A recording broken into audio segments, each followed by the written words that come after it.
आज की पावन प्रश्नोत्तरी श्रृंखला में।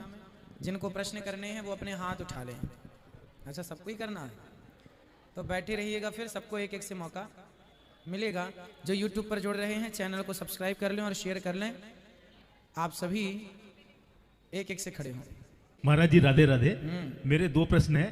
पहला प्रश्न मेरे एक मित्र ने पूछवाया है और दूसरा मैं स्वयं करूंगा।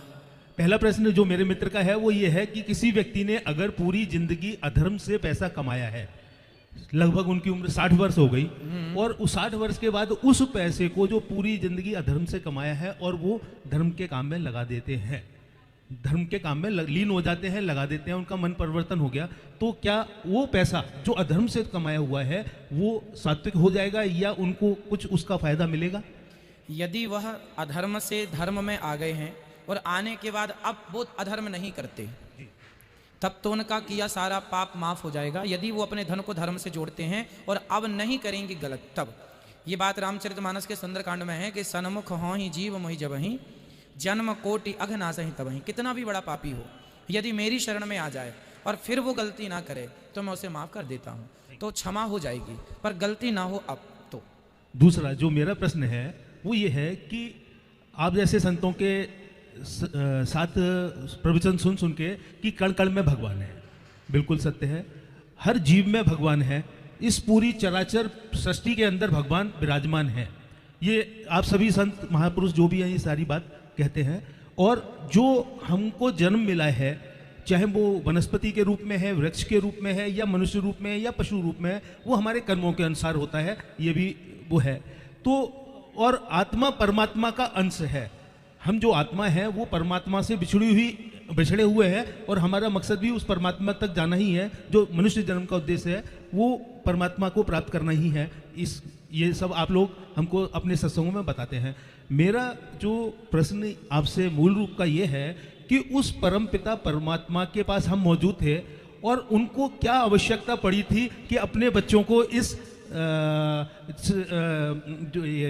मृत्यु लोक में भेज के, यहाँ तो जो जीवन है वो उसका अंत निश्चित है, इस मृत्यु लोक में फंसा दिया। ये सब मतलब ये तो पुण्य का कार्य हो रहा है, लेकिन दुनियावी जो काम है उसमें झंझटों में फंसा दिया। तो उस परमात्मा को ऐसी क्या आवश्यकता पड़ी थी कि अपने बच्चों को यहाँ भेज दिया? ये मेरा प्रश्न है साहब। भगवान को आवश्यकता नहीं थी। एक ये कथा है भागवत जी में, जो आप सवाल कर रहे हैं, जस का तस एक प्रश्न पूछा गया और उसका उत्तर ऐसा है। एक अविज्ञात नाम का पुरुष है और एक पुरंजन नाम का पुरुष है। अविज्ञात उसे कहते हैं जिसका ज्ञात ना हो, मीन्स भगवान, और एक पुरंजन है मतलब हम और आप, जीवात्मा। एक दिन पुरंजन मीन्स जीवात्मा ने भगवान से कहा, प्रभु चलो घूमने चलें। भगवान बोले यहीं रहो, कहाँ जाओगे? ना प्रभु मेरा मन हो रहा है। तो भगवान ने रोका। आपने कहा कि भगवान ने क्यों भेजा? भगवान ने नहीं भेजा, ये आदमी परेशान हो गया, वो बोला हमें घूमने जाना। रोका भगवान, मत जा, उलझ जाएगा तो वापसी नहीं होगी। नहीं मैं आ जाऊंगा, अभी आया। जैसे बेटा बाप से कहता है पापा अभी आया, मैं पिताजी अभी आया, है ना। बाप तो कहता घर में बैठ काम कर, यहाँ बेटा वो दोस्तों के संग जा रहा है। ऐसे ये आदमी, ये जीव आत्मा 84 के चक्कर में भटक गया। मन से आया, अपनी इच्छा से, भगवान ने रोका मत जाओ। फिर भटकता रहा। तो एक दिन भगवान को लगा कब से गया है अभी तक नहीं आया, कई साल बीत गए। तो भगवान ने कहा चलकर देखना चाहिए। तब वह भगवान ही अपने किसी ना किसी गुरु के रूप में भटकते हुए जीवात्माओं को कोई सच्चे गुरु आकर बताते हैं कि तू ईश्वर का अंश है, यहाँ क्या कर रहा है, चल उस परमात्मा से मिलने चलते हैं जहाँ से तू आया था। तो उस रूप में परमात्मा ही बुलाने आते हैं, इसलिए गुरु के रूप में परमात्मा ही उस भटके हुए प्राणियों को लेने आते हैं। बहुत बहुत धन्यवाद। बिल्कुल आपका प्रश्न, जो मेरा जो प्रश्न था वो मैं आपके जवाब से पूर्ण संतुष्ट हूँ। Thank you. राधे राधे।